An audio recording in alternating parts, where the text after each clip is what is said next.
Ասալի այդ է։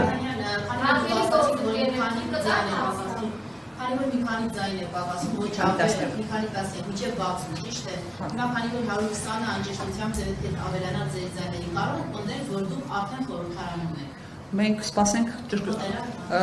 Մենք կսպասենք անճշտությունների վերացմանը, այսինքն սպասենք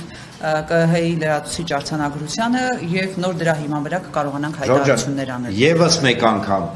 մենք ուզում եմ մենք շատ հստակ ֆիքսենք, մենք չենք գնում 60 ձեն լրացնելու, մեզ համար կարևորագույն խնդիր է ամեն քաղաքացու քվեին տեր կանգնել, դուս եկեք այդ բա, դուք կգնաք ազգային ժողով դուրս չեք գա, որովհետև այդ նույն տրամաբանությամբ եթե լիներ, չէ, արդեն կարանք այսօր ոչ էլ հանդիպենք, ոչ էլ զրուցենք, ասենք ենա, մենք մեր 120 ձենը գտել ենք հաջողություն։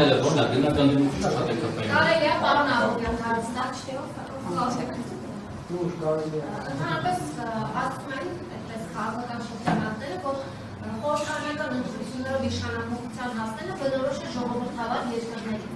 Նույն ընդդիմությունը հայտարարում է, որ Հայաստանի Հանրապետությունը այլևս ժողովրդավար երկիր չէ, քանի որ Նիկոլ Փաշինյանի իշխանության օրոք բռնաճնշումների են ենթարկվում ընդդիմադիրները, ընտրողները եւ այլն։ Հիմա այս ընտրությունների արդյունքները տեսնելուց հետո ինչ է կատարվում։ Արդյոք խորհրդարանական ընտրություններով հնարավոր է հասնել իշխանամուխության եւ ընդդիմությունը ասում է, որ պլան B ունի։ Ինչ պլան B-ի մասին է խոսքը։ Տեսեք, ես պլան B, G, տենց չեմ քննարկի, ես կարող եմ ասել մի բան, որ բոլոր գործընթացները եւ զարգացումները, որոնց մենք այսօր ականատես ենք, մեր կողմից նույնիսկ ամենավատագույն սցենարներով արդեն իսկ դիտարկվում էին այն գլխից, որովհետև այս իշխանությունից ամեն ինչ սպասելի է,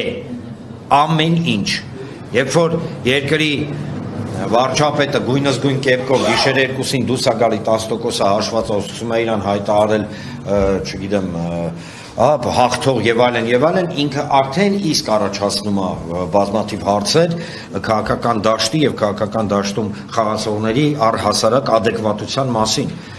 բայց այստեղ խնդիրը հետեւյալն է, տեսեք, անցել է ընդամենը ինչքան 12 ժամ, անցել է ընդամենը 12 ժամ եւ խոսքը գնում է թվերի հաշվարկից եւ այլն, հա, եւ թույլ տվեք այս պարագայում մեզ ոչ թե չհայտնել կարծիք, այլ առայժմ ունենալով մեր տեսլականը եւ մեր հետևությունները առայժմ չհնչեցնել, չէ, տեսեք, դուք պահանջում եք հստակ որակավորումներ,